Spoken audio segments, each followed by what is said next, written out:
Okay, back working on the car. The car looks great. The paint has dried. The clear coat has a nice, good gloss and sheen to it. Could definitely use a rinse at this point. It's been drying for about 7 days. Today, I'm going to be focusing on the wiring for the ABS and getting all the ABS stuff situated first before I go and put the engine in. There will be some wiring that I have to deal with over here. This is the wiring for the fuse box. This will stay here where the fuse box is going to remain in its stock position. I'm not going to tuck that. However, these wires are just no longer needed, so I'm going to push them through the firewall and keep all of the plugs, like the ABS plug, accessible and easy to access in case there's any need to have to deal with the ABS plugs. I've gone ahead and put all of the nice clean plugs back in. I'm going to be moving on, cleaning up everything and getting it ready for the thing everybody gives a crap about, which is the engine. All right, continue working on. I've been working on the ABS stuff. I'm going to be using a JB tuned fuel kit with the inline fuel filter. It's a pretty simple setup and you can get directions online how to do it. It's quite simple. I'm going to go in here, and if you see this line here that's curving over, I'm going to cut that line right there and attach the fuel line. This one right here that's open, that's the return. Don't get these two confused when you do this. He does have a kit that it goes all the way up to the firewall with the filter and all that, but I just didn't want to do that with this setup. So we're going to be using the hybrid racing fuel pressure regulator and fuel rail, but I love JB's fuel lines, and he actually has a kit that goes all the way to the tank. So if that's something you're looking for, hit jbtune.com on that. All right, we've got the fuel line cut. Now I'm going to take this piece here from the JB kit, and it looks only like this. Only this piece goes on there.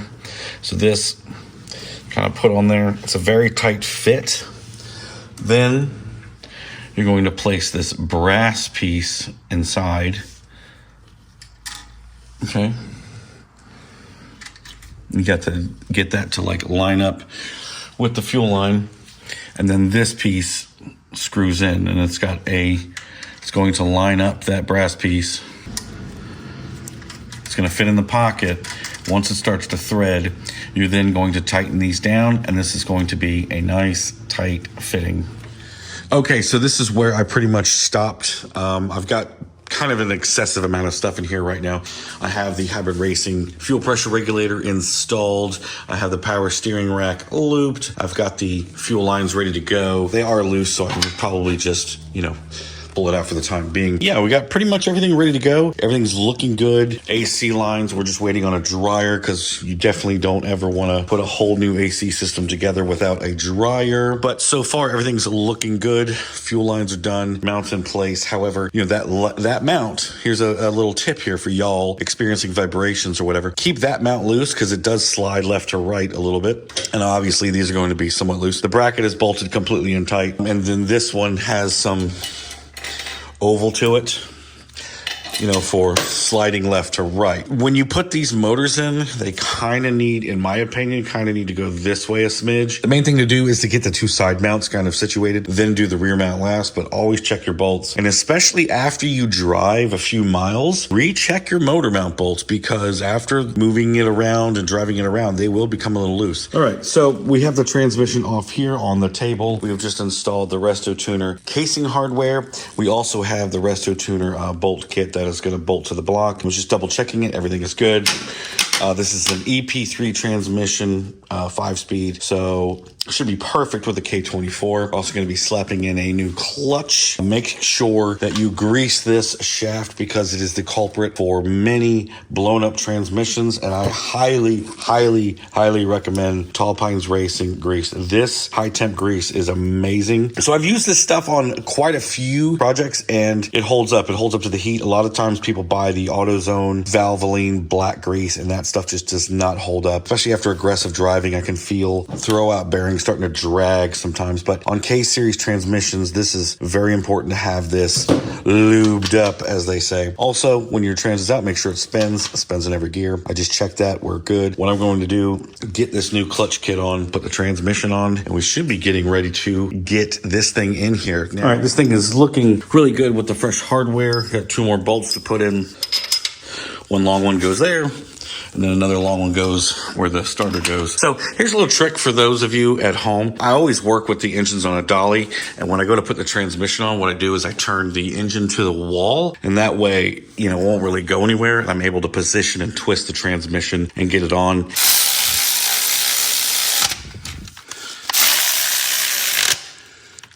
Okay. It's time to install the hybrid racing shifter cables. Definitely a must, especially we're using the no cut that we previously installed.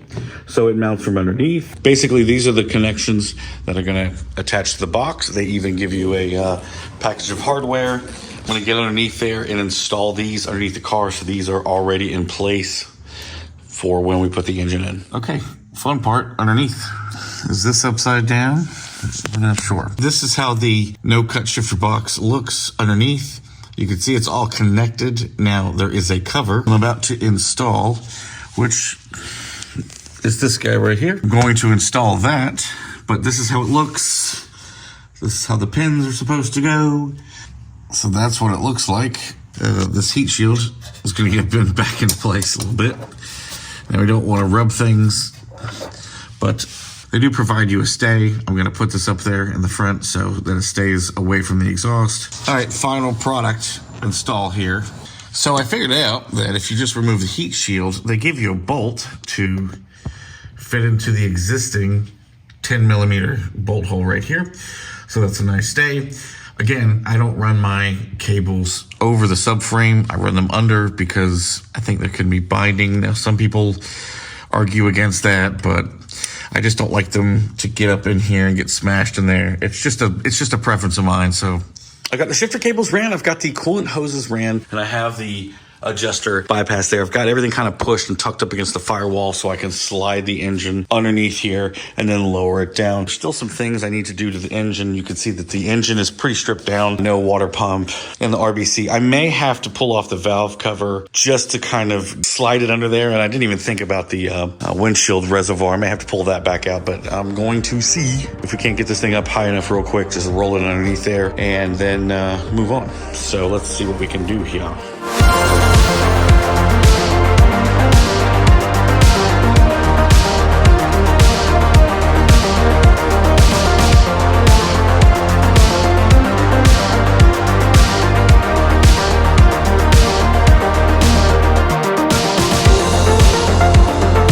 Okay, so that didn't take long at all. Looking good. We're in a position now. Now we can kind of jack it back up, get the jack stands off. What we're gonna then do is get the jack in the front. We're gonna lower it way down and then bolt up the two mounts here. Get on it.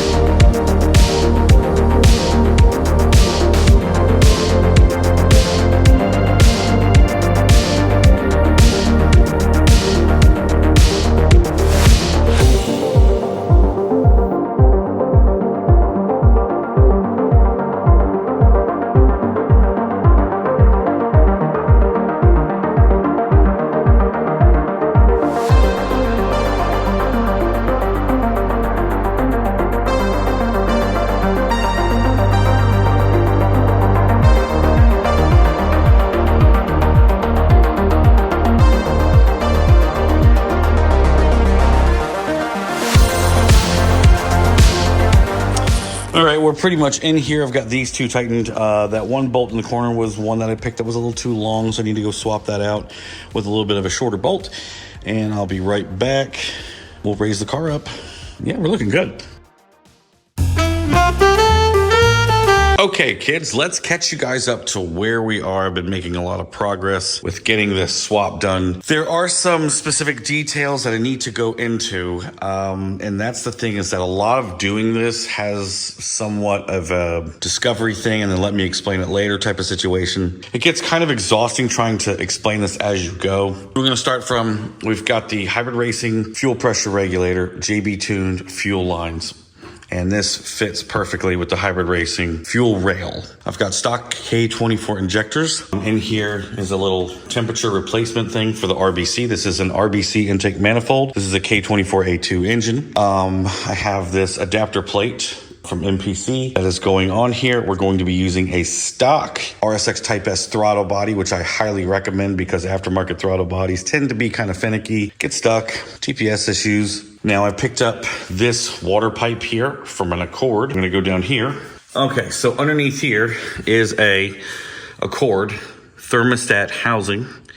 And then we have an EP3 idler pulley. Over there in the boxes, I have an alternator. I just need to get this bolt. I need to go to the junkyard and pick that bolt up.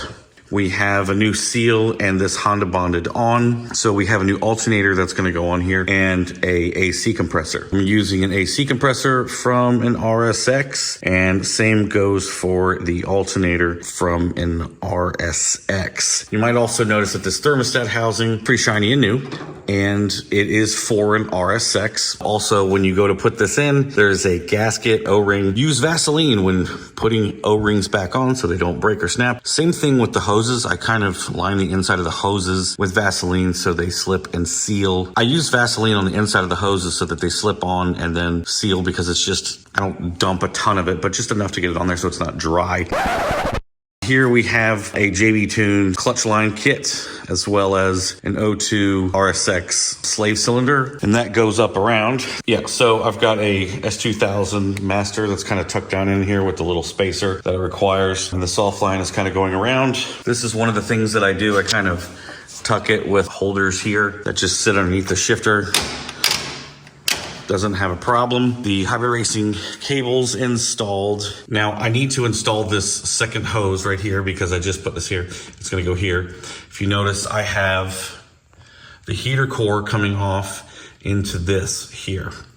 I also have a Blocks 2-to-1 header on, but we're going to be discussing that later because there is something up with that. Also, it should be noted that I am using the HondaStreet new ground clearance DC2 brackets, which raise the engine up a little bit and give you more hood clearance or take advantage of the hood clearance. However, I'm going to say this, it is giving me issues with the header. Now I'm trying to locate another header that may fit, and if I can't do that, then I will probably swap back to the regular brackets, which will be super fun. The AC line, we're going to be putting AC in this car because it's a Florida car. Condensers over there, waiting on a new dryer.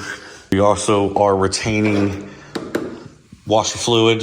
Yes, that's where we're at right now. Hybrid racing, oil cap, oil dipstick, and this is a throttle cable that fits perfectly on these. This is from a 96 to 2000 LX Civic. There are other ones that are a little shorter, but this one works. You kind of route it, tuck it if you want. The valve cover may not be staying. We also have over there in the pile of parts a new oil pan that we're going to be putting on because this one's got a little bit of a dent and I don't really like that. All in all, we're moving right along. We have HondaStreet axles that we're going to be putting in. We cannot put the axles in until we put the half shaft in, and we can't put the half shaft in until we finalize what we're doing with the header. That's where we're at right now.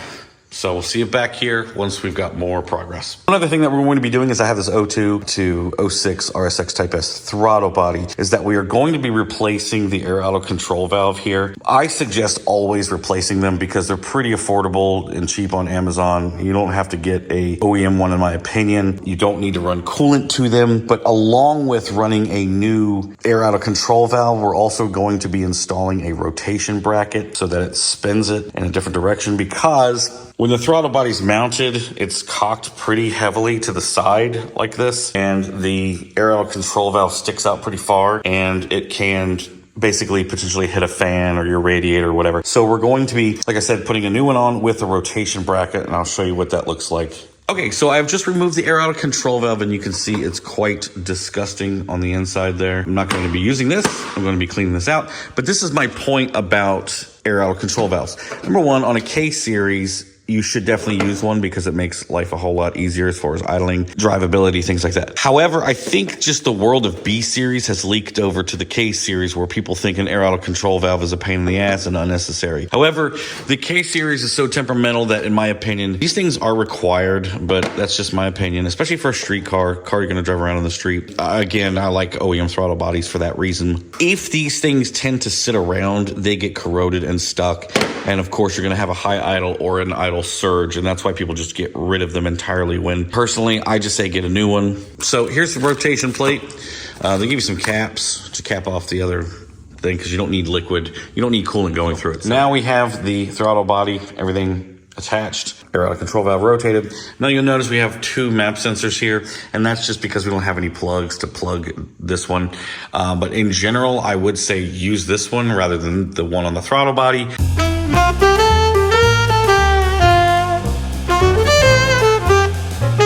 Okay, we've been on a long break dealing with a lot of things. So one of the things that we're swapping out, if you notice this mount is missing, that's because, look at this.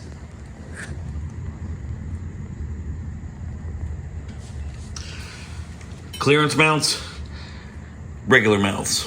I'm swapping out for regular brackets instead of the DC2 clearance brackets that Brian originally sent me. So I'll explain all this once I get all these in place. So I put the jack underneath, supported the weight, and this is the difference. You can see of like how much height difference is needed out of these. So that's how much lower we're going to be. So where are we at? I've swapped out all of the mount brackets so that the engine is actually sitting a little bit lower. I've installed the alternator, the AC compressor, hybrid racing AC lines. We have swapped over to a PRB intake manifold. We'll go into that later, but right now what we are doing is about to put a brand new oil pan on. The oil pan that was on it was fine, but it had a dent in it, and so we just decided to go ahead and get a fresh new oil pan. And we are running the factory balance shaft, and this motor is pretty clean. The owner wants street ability and is not looking to rev high all the time. And at 8,000 RPMs max, these oil pumps are fine. People talk about that they cavitate, but overall, this should be fine. And this actually is a more comfortable ride overall for street driving and long distances. If we want to switch to the, K20 oil pump, we can do that later. Anyway, but everything looks good. I'm about to place this new oil pan on. So there's our new oil pan. Nice, fresh and clean. All right, let's catch you guys up on where we are at on this DC2 K24 swap. This has been taking a while because I've been waiting on parts specifically. The mounts were an issue, and then I just dealt with I accidentally ended up with a K24 half shaft instead of a K20 half shaft. So what I've done is I've got just about everything installed. I've got the AC lines installed here. I need to get a belt. I have the HondaStreet axles installed with a K20 half shaft.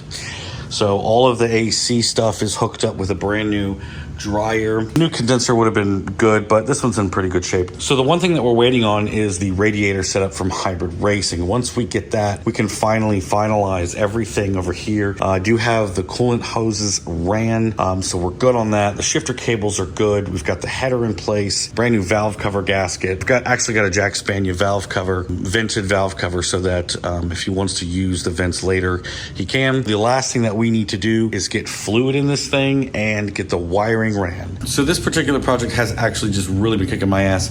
I've been working a lot in having to just stop what I'm doing. Once the radiator setup starts to show up, we'll be able to get this thing together and get it running, because I'm super excited, and this is way overdue. We're like 2 months behind on this. Actually, way behind on this. So it's something I really need to get done, and am looking forward to getting done.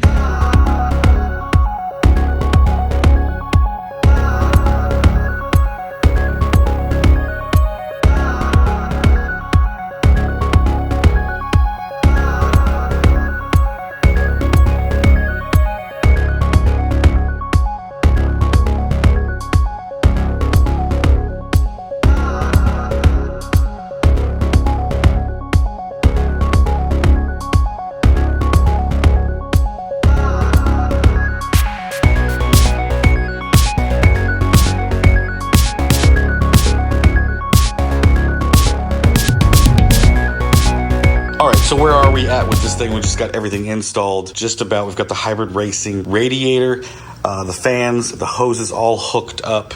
So you can see, nice and pretty. Everything fits nice and perfect. I had to cut the hose because they have little lines. If you notice down there, the white line. Cut the hose, fits perfectly. Also, I have OEM throttle body with the orientation change on the air out of control valve. Boy, that needs to be tightened up. Coolant hoses are run. The reason why the intake manifold is not bolted on completely is because I want to run the engine harness, and I can't do that until I get this thing on the ground, which I'm about to do.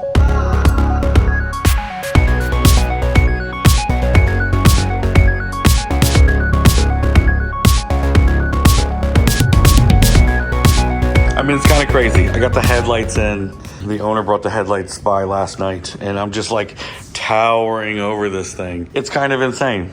It's kind of insane. I feel like a giant right now because I've been staring at this thing on jack stands for months at this point. It looks phenomenal. We've got oil in the motor. We've got the suspension all put back together on the ground. Now the thing, like I said, to do is run the wiring, get all that sorted, and then we are ready to start this thing. I also mounted the overflow right here. It's not the best choice in the world, but this piece bolts here. It holds it. I may move it. I don't know. But for now, it does the job. It's secure. So here we are. I'm going to kind of scoot this thing around, back it out, get it more into the center of the garage so I can work on the passenger side. Okay, I found this entertaining. So what is all this? Obviously, you know, all the ECU stuff was removed before and removed the glove box. And then I started finding all this stuff stuffed in there. And anybody with experience knows what this is. Rat's nest, bruh. And it's crazy. It's like a lot of old registration. So, yeah, trying to get all this cleaned up. Never gonna drop this thing. I'm scared to see what's in here. Oh, boy. That's what you want. That's exactly what you want. I'm amazed the AC worked as good as it did. Just when you thought that you got it all. Nope. Okay, super confusion time. What do we have here? We're starting off with the ECU that we have a K-Pro V4, doing things nice and simple.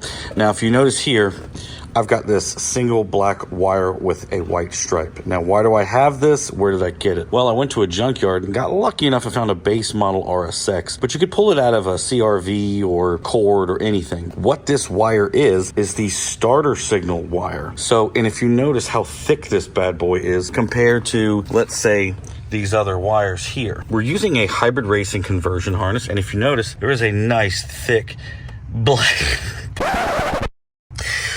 There's a nice wire right there, the black with the white stripe, for the starter signal. This engine harness, the wire that goes to the starter signal, is a very thin white wire. The thing is that this is one of the big things about budget harnesses and a lot of other engine harnesses. The signal wire to the starter has got to be very thick. A lot of people have a voltage drop with K-swaps and the starter's very weak and they have all kinds of issues. This is the reason why. It's because people just didn't really figure out why this was for a while. So a lot of the old, harnesses were made with thin wires. Now, Hybrid Racing kind of figured this out years ago and changed it and has always maintained a very high quality conversion harness. Now, we do have a stock OEM harness for this swap. However, the owner opted to give one of these a try. He bought it on eBay for $60 and he said, what the hell? Just want to see if it works. So if it doesn't work, we'll use the OEM one. But the one thing I am going to do is swap out this starter signal wire. I double checked all the pins and all the pinouts actually seem to be correct. I don't know if this harness is going to be any good. It'll catch on fire, whatever. But we have an OEM one as to back it up if we have any issues getting this thing running. With that being said, there's actually been a lot of people that have had success with these harnesses, and some people actually say they're not too bad. Of course, we have the Hybrid Racing conversion harness plugged up over there. If you see the green wires hanging, temperature brake and something else. The ELD, the alternator ones are on this side. The temperature one I'll probably have to wire up. But what we need to do now, Hybrid gives you these clips.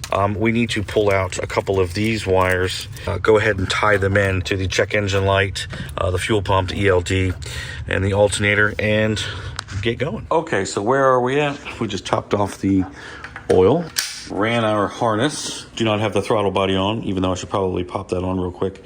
We're not trying to start it, but we are going to turn it over. I have the ECU unplugged. I have everything grounded. I have a ground on the back of the transmission, ground on the valve cover, a battery hooked up, and everything's kind of ugly right now. If you would, crank it over just a little bit.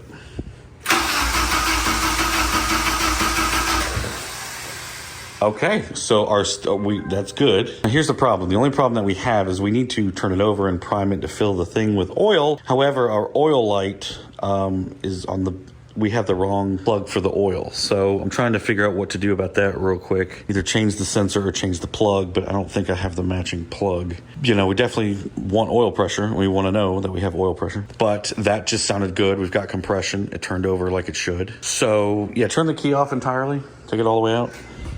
So that's good. We don't want to sit here and kill the battery. Now the next step would be to test for fuel leaks.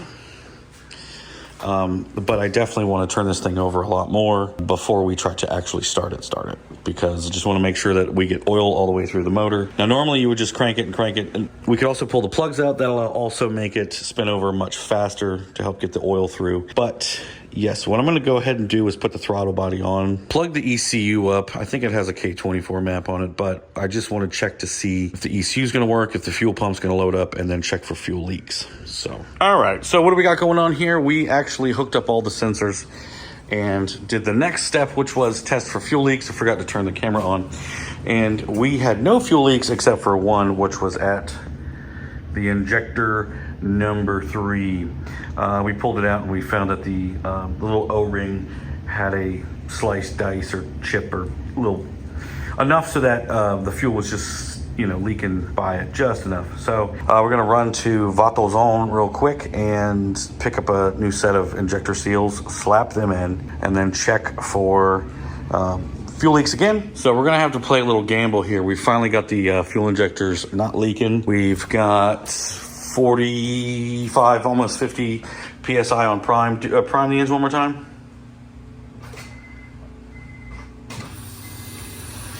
So yeah, we're good on that. No leaks. I've got the injectors unplugged. Go ahead and crank it over a few times just to, you know, for shits and gigs.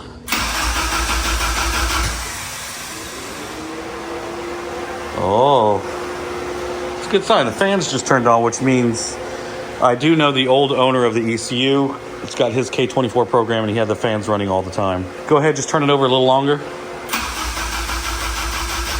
A little longer. All right. We're just gonna go for it. Cut the key off. All right, I'm gonna hook the injectors up. So I'm not sure if we have these two connectors backwards. So we're gonna see if she starts. If it kicks over and runs, don't let it run for long. Load it up, turn the key on twice. And just cross your fingers and hope for the best, I guess. Go ahead. All right, cut it off.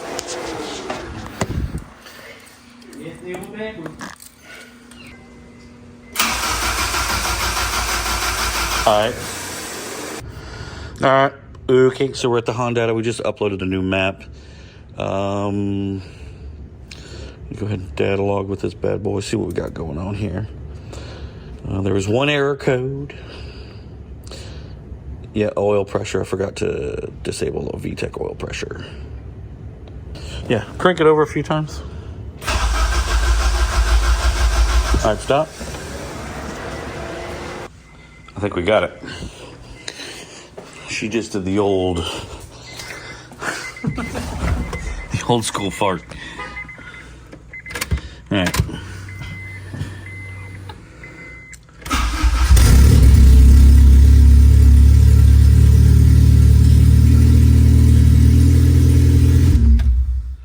She runs. All right, so we're actually starting to get somewhere on this thing. I've got the front end back up in the air, and that is because we had the whole thing up in the air, as well as we got it running. We bled the coolant, and we sort of did a boo-boo exhaust fix. I don't know if you can really see that. So we've got the header, then we cut the exhaust, and then you can see right there where it's like a test pipe where it fit inside of it. So of course the exhaust needs to be welded up, but it's enough so it's not super loud and we're listening to an open header. I've been tightening all the wiring up. I'm about to finish this side. This side, I finally got all of the wiring in here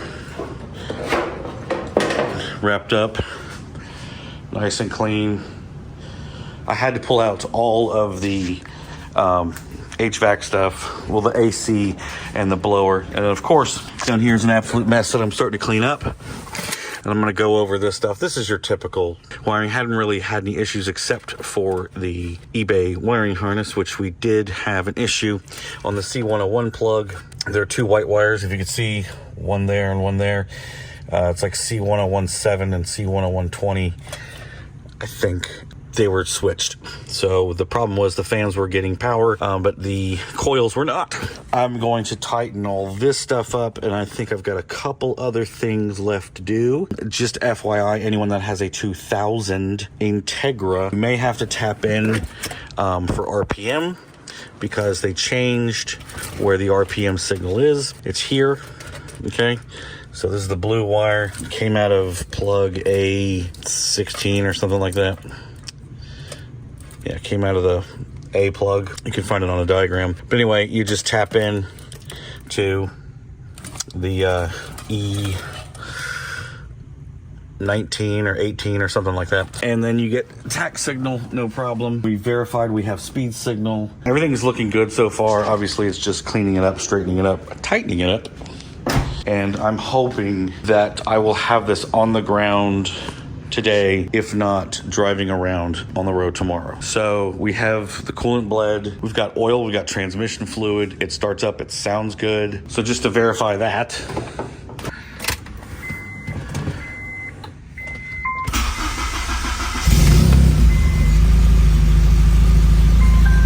nice.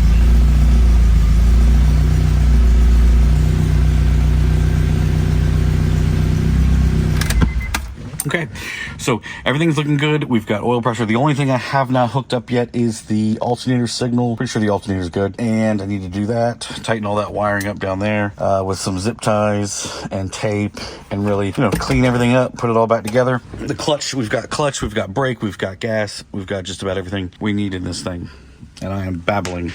I plan on having this thing completely wrapped up back on the ground. The only thing that has caught me up was the fact that when you do this and you run AC, the AC compressor plug is obviously on this side and the DC2 plug is on this side, and then they both use male plugs. So I was going to extend it, realize that they both use male plugs. So I need to go, I guess, to the junkyard, get me a female K-series plug. So here it is in its final form. I've got everything finally squared away, all the wiring taken care of, programming taken care of. However, it's going to need a dyno tune. This is a stock K24 A2 motor with an RBC header and exhaust. Now the exhaust needs to be welded up, so we can't get a ton of driving footage, unfortunately. And it's also kind of raining outside. Not a great idea on some semi-slick R888s. There's so much exhaust fumes coming through the cabin because of the way that we have it. So the rundown on this is a K24 A2 out of an 06 TSX with an RBC manifold. We used an RSX AC compressor, alternator, and the PDY pulley up top here. We used a belt from a 9th gen SI. For some reason, I kept going back and forth through belt sizes. We ended up using the Hosport, EGDC version 2 brackets. Originally, we had opted for the ground clearance bracket mounts, but they set the engine too high, and I just went back to a stock set of the motor mount swap stuff. So hybrid racing, fuel rail, fuel pressure regulator. We used the JB Tune fuel line kit, which is hybrid racing radiator, radiator hoses, which I also love that. We have a Blocks 4 2-to-1 header, a CRV ECU with K Pro version 4. We kept the ABS and S2000 Slave EP3 transmission, K20 half shaft, Hosport axles, and it's all looking pretty dang good. Got all the stuff in the bottom put away, nice tucked and tight. It's looking good. This car is filthy. It definitely needs a clean after being in the garage and working on it. Same thing with the engine bay, can get shined up a little bit. But overall, it's running really good. We used an eBay harness. So far, it has worked. There was only 2 wires that were mispinned, so be wary of that. Like I said, originally I had a OEM harness that I was going to throw in on the swap, but the customer, opted. He just wanted to try it and see if it worked. And so far, it's worked. Now, I really wouldn't recommend these harnesses unless you really know how to check pinouts and everything else. OEM throttle body with a brand new air out of control valve with a rotational plate on the bottom of it. We looped the steering rack. He may add power steering later. Things looking really good. So we've got everything kind of figured out here. The only thing that we do need to do is there is an SRS code. All right, on the dash, we have everything working. All the lights work. Check engine light, oil, alternator, brake. SRS code, because I had to unplug the SRS. I need to clear that. But